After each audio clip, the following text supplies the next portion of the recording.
Amina lived in a quiet village, tucked between hills and dusty roads. Her family barely scraped by, but what they lacked in wealth, they made up for in grit. Her father, Musa, had once worked on an offshore rig, tough, exhausting work that paid well while it lasted. But when the contract ended unexpectedly, everything crumbled. One moment they were managing, the next, they were back to square one, staring at bills they couldn't pay and cupboards that echoed with emptiness. With their last bit of savings, her mother, Zainab, started a small fish business.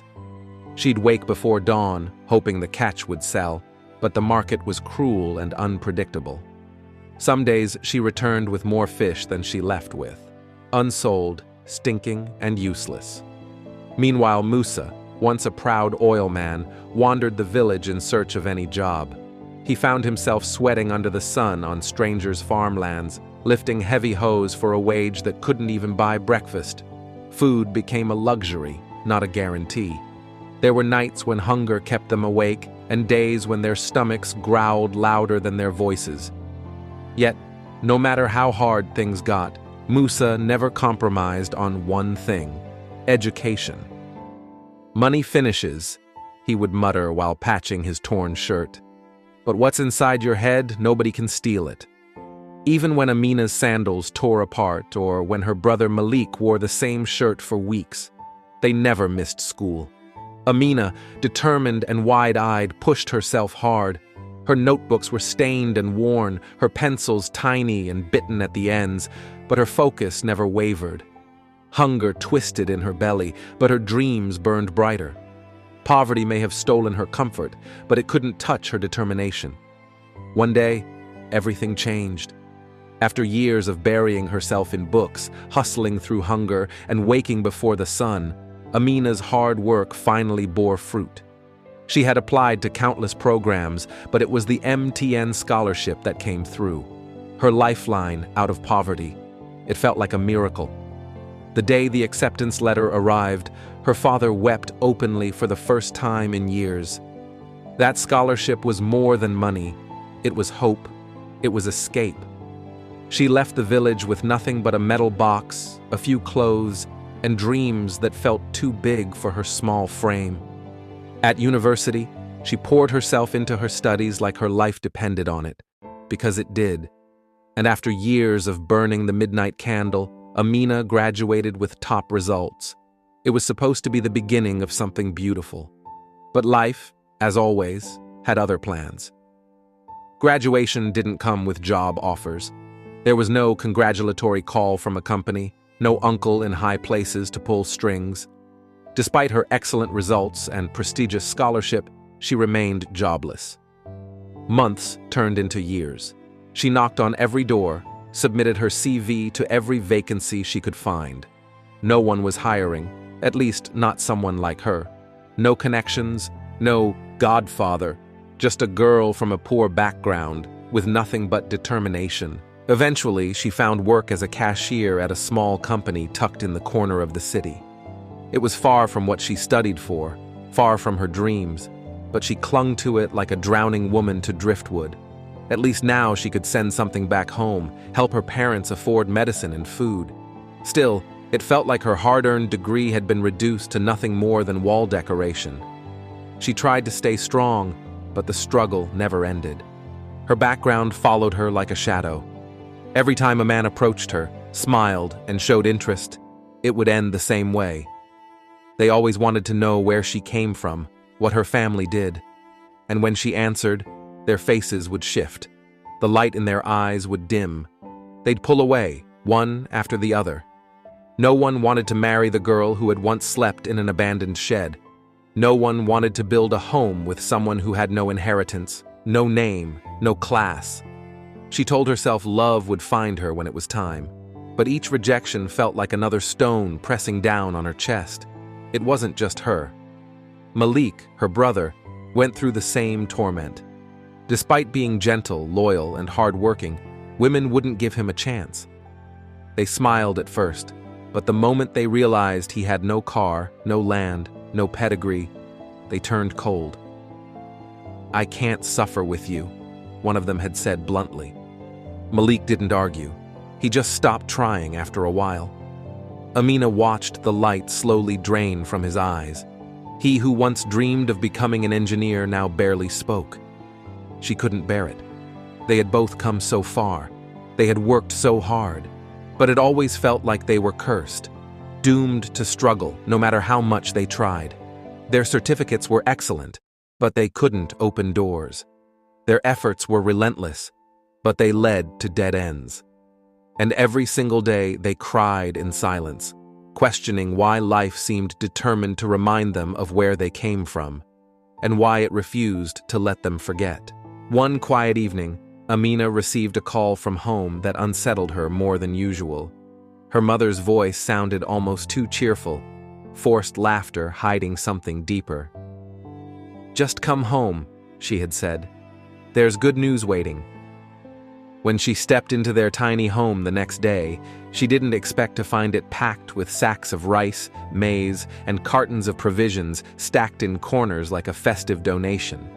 Her mother was beaming, her eyes gleaming with excitement as she clutched a brown envelope in her hands.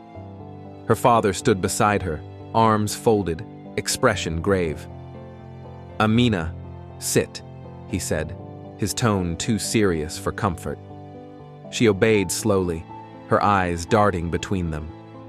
The moment she sat, the envelope was dropped in front of her. Her father cleared his throat. "There's a man. He's interested in you. He wants to marry you." Her heart jumped, her breath caught. "What man?" "His name is Chief David," her mother chimed in, smiling like a lottery had just been won. "You know, the wealthy man who left this village many years ago? He's very successful now. Land, businesses, a name in the city, and he's willing to settle down." Amina blinked. "But I don't know him." "You don't need to," her father replied quickly. "He knows you. He's seen your photo. He wants to take care of you, and us. This is our breakthrough." She stared at the letter, barely able to focus. 60 years old, a widower. Promising comfort, protection, financial support. Not just for her, but for the entire family. Her mother placed a hand on her shoulder, already wiping joyful tears. "We don't want to force you, but think of the struggles. This man is a blessing." At that moment, there was a knock on the door. When her father opened it, 3 men stood outside carrying more supplies: bags of foodstuff, crates of oil, fresh vegetables, toiletries. One of them spoke with a proud smile. "From Chief David. He said this is just the beginning. There's more to come when he visits." Amina's chest tightened as she watched her mother clap her hands in delight, already praising God. Her father gestured toward the goods. "Do you see this? We haven't had food like this in months. He hasn't even arrived yet, and he's already changing our lives." She wanted to speak, wanted to scream that her life wasn't some transaction.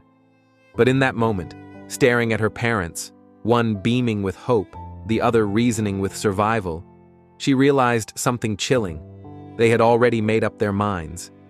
To them, this marriage wasn't just a proposal, it was a solution. And to Amina, it felt like a cage dressed in golden ribbons.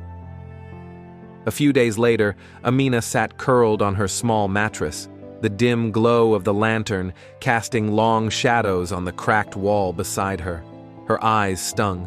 Her chest felt like it was being ripped apart from the inside, but still, she fought back the tears. Crying had never changed anything, had it? She was just 20, and yet her life already felt like it was slipping through her fingers. This wasn't the future she had imagined, not when she pushed herself through university. Not when she sat under streetlights at night reading borrowed textbooks. Not when she whispered to herself that one day love would find her. Real love, not some forced transaction disguised as salvation. But reality didn't care about her dreams. That letter, she had read it so many times, hoping the words would somehow rearrange themselves. But they never did. A 60-year-old man was offering to rescue her family in exchange for her hand in marriage. She had nothing against him personally, but he was old enough to be her father. She didn't love him. She didn't even know him.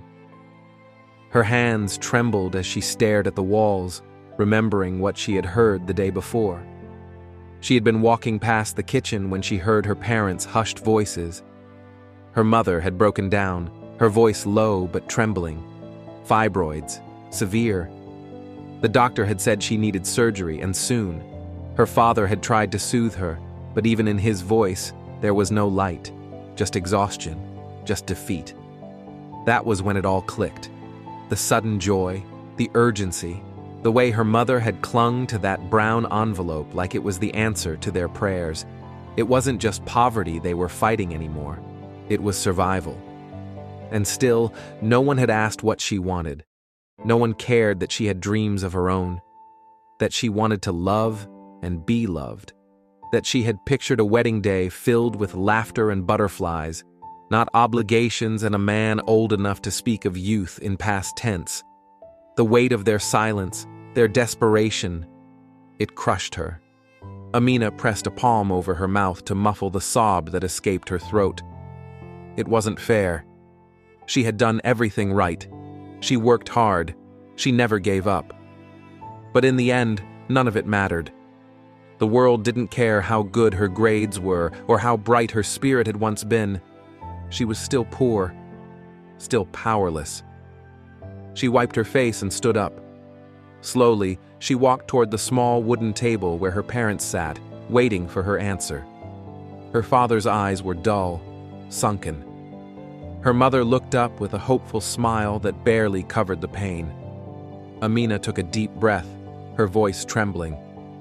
If sacrificing myself is the only way to save this family, then I will do it. Her mother broke into tears. Her father looked away, exhaling like a man who had been holding his breath for years, and just like that, her fate was sealed. The day had finally arrived. Amina sat stiffly on a worn wooden stool, dressed in her best, an old blue gown ironed smooth to hide the fading fabric. Her hair was pulled back neatly, her face bare except for a thin layer of oil meant to give her a healthy glow. But nothing could brighten the heaviness that sat on her chest. Her eyes stared ahead, unblinking, as if movement would make everything more real. Inside the small room, tension swirled in silence. Her mother moved about, pretending to be busy, but Amina noticed her hands trembling whenever she reached for something. Malik stood near the doorway, arms folded tightly, his jaw clenched. He wouldn't meet her eyes. They were all waiting. And then they saw it. A sleek black car rolled slowly down the dusty village path, stirring up clouds behind it. It stopped in front of their compound, its glossy surface almost mocking the rusted gate and crumbling walls. Amina's pulse quickened. Her hands clenched in her lap. The door opened, and a tall, aged man stepped out. Mr. David. He didn't smile. He didn't scan the yard or glance at the girl sitting quietly in the corner. His eyes went straight to her parents. His expression was stern, unreadable, like a man here strictly for business. He greeted her father with a firm handshake, nodded briefly at her mother, then launched into conversation as though Amina wasn't even there. She watched it all unfold, the way her father's shoulders straightened with pride, the soft laughter that escaped her mother's lips. They were hanging on to his every word, nodding, smiling, listening as he spoke about what he could offer: a better home, consistent support, medical treatment for her mother, opportunities for Malik. Promises, smooth and practiced. Not once did he ask about Amina. Not once did he turn to her or ask how she felt, what she wanted, who she was. To him, she was part of the agreement, a detail, not a person. Amina sat still, her breath shallow, her thoughts spun. So this is what it means to be sold with smiles. This is what it looks like when survival wears the face of betrayal. The preparations were quick. Every item needed for the wedding, from fabrics to jewelry, down to the cake and even her sandals, arrived in packages, all sent from the city. Mr. David's staff handled everything. There was no celebration in her heart, no butterflies in her belly, just a growing numbness that refused to fade. People talked, of course. She could hear them when she went to fetch water or walked past neighbors' homes. She's so young. 60? That's a grandfather. Her family must be desperate. Every word cut deeper, but Amina walked with her head high, not because she was proud, but because collapsing would give them more to say. The tears wouldn't come anymore. Even sorrow had grown tired. Her mother avoided her eyes. Malik barely spoke. And Amina? She moved like a ghost rehearsing someone else's life. It was all happening, and there was no stopping it now. The morning was too quiet. Amina stood in front of the mirror, veil draped over her head like a curtain hiding the panic swirling inside her. Her dress, though simple, clung to her like a burden. She couldn't feel her feet or her fingers, only the pounding of her heartbeat against her chest. She looked at herself and whispered, "This isn't me." But it was her, and the time had come. Just before she stepped out, her father motioned for her to follow him. Without a word, he led her behind the house, away from the voices, the music, the judgment waiting in front. He stood in silence for a long moment, hands clenched behind his back, eyes not quite meeting hers. "Amina," he began, then sighed. "I know this isn't the wedding you dreamed of." She said nothing. "I failed you," he continued, his voice cracking. "I failed all of you. I should have done more. I should have protected your childhood, your future. But the truth is, I can't change what's past. I only want to make sure your mother lives to see tomorrow." Her breath hitched. "She's scheduled for surgery next week," he said, softer now. "Paid in full. Mr. David did that. He didn't ask for it in return, but he knew. He knew we had no way out." Amina swallowed hard, her eyes stinging. "I'm not asking you to love him," her father added. "Just be loyal, respect him. He's not a cruel man. He'll take care of you. And maybe one day, maybe you'll find peace in all this." And then he turned and walked away, leaving her there with her silence and the weight of his words. When she returned to the yard, the stairs pierced her like sharp pins. The crowd had doubled. Faces leaned forward. Mouths whispered behind fanned hands. "She doesn't even look happy. Such a shame. She's so young." Her eyes empty, like she's not even here. Money changes everything. At the front, Mr. David stood straight in his suit. The fabric looked expensive, crisp and foreign in their modest compound. He looked at her as she approached, not with affection, not with joy, just observation, no emotion, no smile, just a man who had secured what he came for. Amina's knees nearly buckled as she stood beside him. Her hands were cold, her voice barely audible. "Do you, Amina, take Mr. David to be your lawfully wedded husband?" She hesitated. Silence. Her mouth moved, but her voice came in a whisper, trembling and barely formed. I do." She didn't believe it. She didn't feel it. But she said it. As the officiant declared them husband and wife, applause broke out. Plates clinked. Laughter rang. Her mother wept softly, hands raised to heaven in thanks. And Amina stood still, staring at the man beside her, her husband now. His face remained unchanged, not even a flicker of warmth. She looked at him and saw a stranger. She looked around and saw a crowd that had celebrated her surrender. The day was bright, the food plenty, the dresses colorful, but inside, everything felt gray. She had spoken the words, she had crossed the line, and there was no going back. The ride to the city was long, but it wasn't the distance that made it feel unbearable. It was the silence. Amina sat stiffly in the back seat of the luxurious car, her eyes fixed on the changing scenery. From dusty village paths to wide highways lit with street lamps, everything around her screamed of a world she didn't belong to. Mr. David sat beside her, composed and silent. He didn't say a word, no small talk, no reassurances, just the hum of the engine and the weight of the quiet between them. Every now and then, she could feel his gaze, brief, calculating glances, like he was studying her, not in admiration, but in assessment. It made her skin prickle. When they arrived, the gate swung open automatically, revealing a mansion that looked like something from a magazine. The house loomed, its lights too bright, its silence too heavy. Servants appeared from all sides, bowing, taking orders, and ushering them in with the efficiency of trained staff. It was supposed to feel like a dream, but to Amina, it felt like a trap dressed in gold. She was shown her room, if it could even be called that. It was massive, clean, decorated with fine curtains, polished wood, and a bed so soft it looked like a cloud. But she didn't feel welcomed. She felt watched, caged. Mr. David walked in after a moment, still calm, still unreadable. "This is yours now," he said simply. "Everything here is yours." Amina forced a nod, her fingers twisting around each other. Then she said it, softly, cautiously. "I'd like to shower first, if that's okay." He nodded once and turned toward the wardrobe. She could feel his eyes follow her as she entered the bathroom and quietly locked the door. Inside, she stood frozen for a long time. The silence wrapped around her until it broke with the sound of water splashing into the tub. She turned on the shower but didn't step in right away. Her hands gripped the sink as she stared at her reflection in the mirror. So pale, so uncertain. Her heart thudded.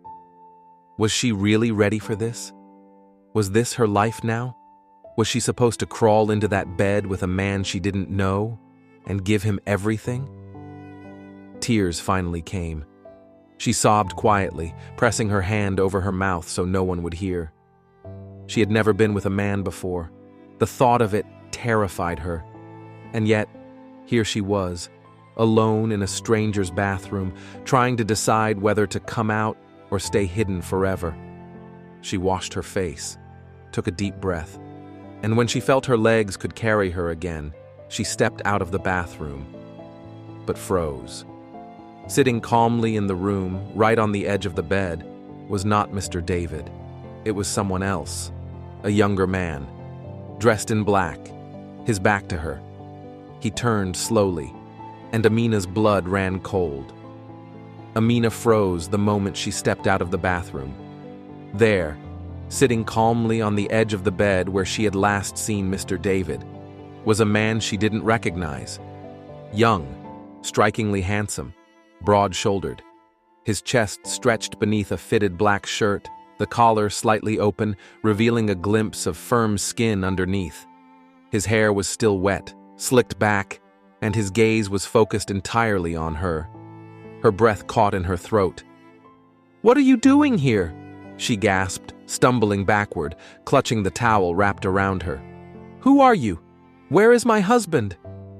She blinked rapidly, trying to make sense of the impossible. Just minutes ago, Mr. David, gray-haired, slow-moving, nearly twice her age, had been seated exactly where this man now was. What happened in those few minutes? Where had he gone? Her chest tightened in panic. "What have you done to him?" she cried out, spinning toward the door, ready to bolt. The man stood up quickly, arms raised in surrender.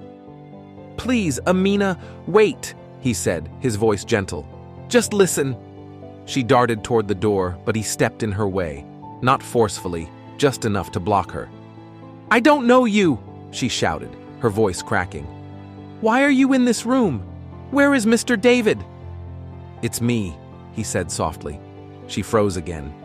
That voice, it was familiar, deep, calm, the same voice that had spoken to her parents, that had promised to care for her, that had whispered her name during the wedding vows, but the face, this face, was not the one she had married.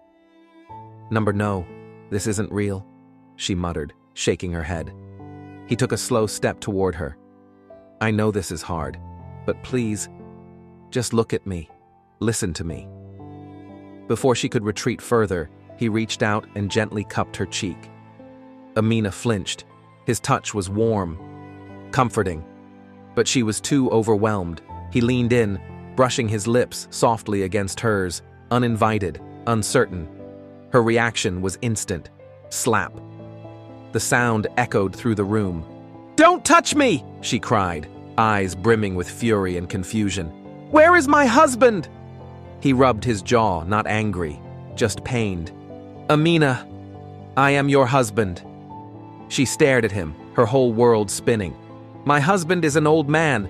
You're not him." Amina stood trembling, her cheeks streaked with tears, fists clenched at her sides as she stared at the man claiming to be her husband. "I don't care about appearances," she said, voice cracking with every word. "I just want my husband back, the man I saw on our wedding day, the man who sat quietly, respectfully, and didn't force a word on me. He never touched me. He never even made promises to me, but he promised them, and I accepted him." Her breathing grew shallow as fresh tears welled up. I was scared, yes, but I told myself, if this is the path I must walk to save my family, then so be it. I made peace with it. I was ready to take care of him, to be loyal, to honor him. Not because I was in love, but because I made a choice. She looked up at the young man before her, this stranger with her husband's voice, but not his face. "What you're doing now feels like a trick, like a test I never agreed to take." The man stood still, jaw clenched, his eyes heavy with emotion. Then slowly, he stepped closer, his voice low and broken. "I know, and you're right." She didn't move, but her eyes narrowed slightly. "You're right to feel confused, betrayed even. I never said those words to you," he admitted. "I spoke to your father.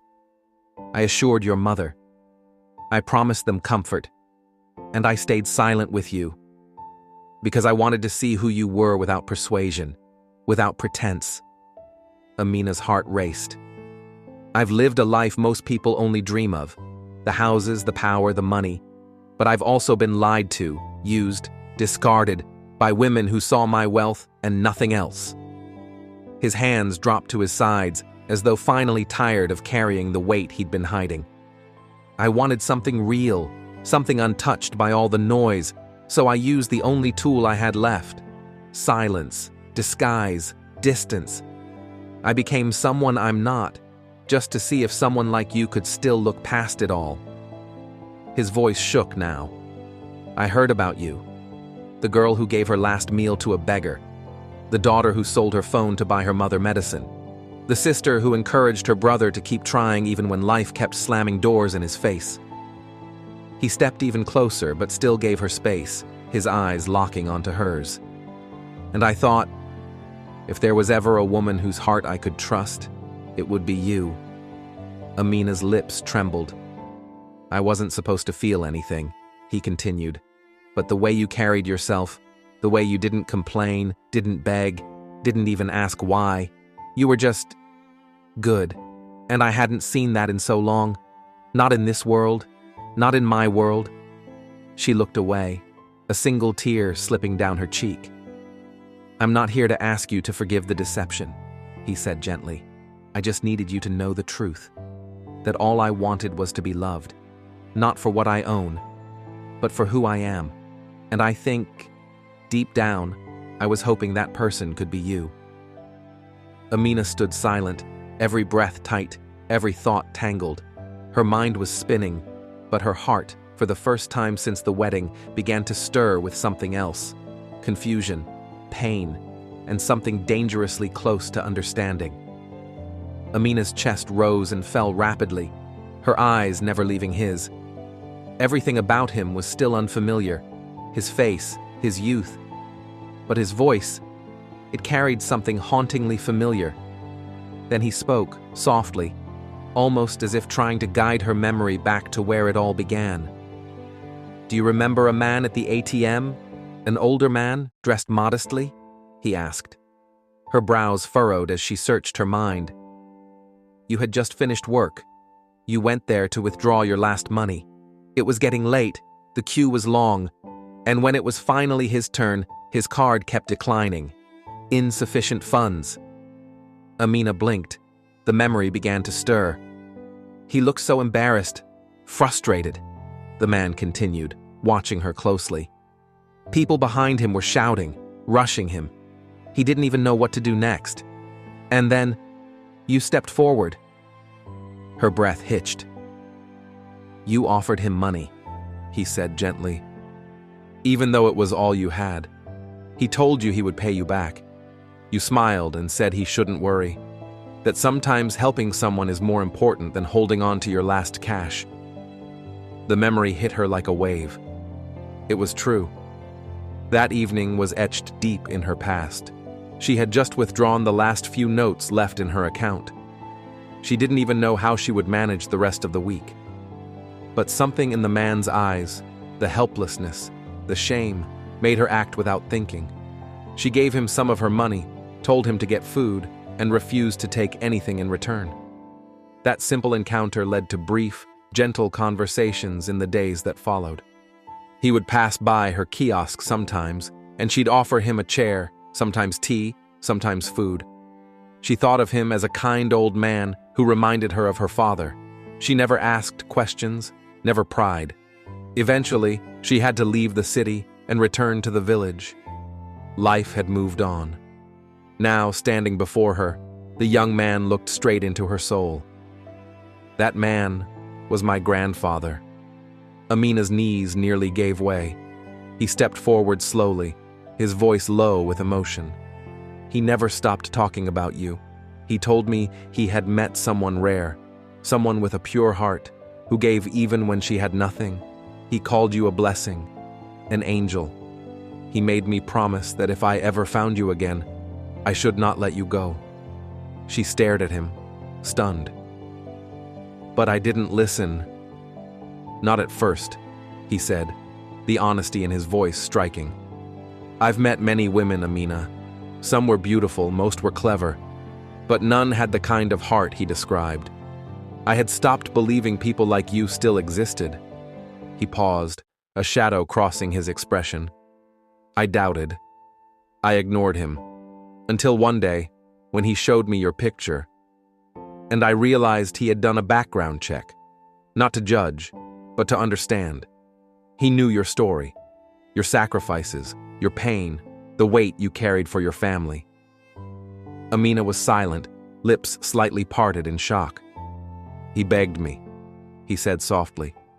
He said, son, if you ever want to build something real, build it with someone who already knows how to give without expecting. He swallowed hard. That's why I came. That's why I chose you. Amina couldn't breathe for a moment. Her head swirled with disbelief. Everything suddenly made sense, but in a way she hadn't been prepared for. Amina sat frozen, her entire world tilting beneath her. Everything she thought she knew, everything she had braced herself for, was unraveling before her eyes. The man she had feared, the man she had mourned marrying, the man she believed was 60 years old with graying hair and a tired body, was never that man at all. Then his voice broke through the silence again, softer now, more vulnerable than ever. What I didn't expect, he said gently, taking a slow step toward her, was to fall in love with you the moment I saw you. Her breath caught in her throat. She wanted to speak, but the words wouldn't come. You've been nothing but an angel, he whispered, his eyes never leaving hers. Just like my grandfather said you were. Kind, humble, brave, the kind of woman I thought only existed in stories. And then, his voice softened further, more intimate, almost like a confession wrapped in hope. He said, the Mr. David the villagers talk about, the one they believe you married, was my grandfather. Amina's eyes widened. Her lips parted, but she couldn't form a single sentence. My name, he added with a faint smile, is also David. Her knees weakened. Her thoughts scattered. The man she married wasn't old. He wasn't a stranger. He had been beside her this whole time, watching, feeling, choosing, but silently. And suddenly, nothing felt like betrayal anymore. It felt like a lesson in love. David stepped closer, lowering his gaze for a second as if holding guilt in his palms. "I should have told you sooner. I should have spoken to you, not just your parents. And I'm sorry," he said. "You didn't deserve to be left in the dark. You didn't deserve to cry alone, thinking you had to give up your future to save your family." His eyes glistened now, voice thick with emotion. "You deserve to be chosen, with truth, with clarity, and with love. You didn't just pass my grandfather's test, Amina. You healed something in me. You reminded me that not all love is bought, that not every woman comes for the gold." He took her hand slowly, gently, like a man holding a rare treasure. "I love you, and I want to spend every day proving it.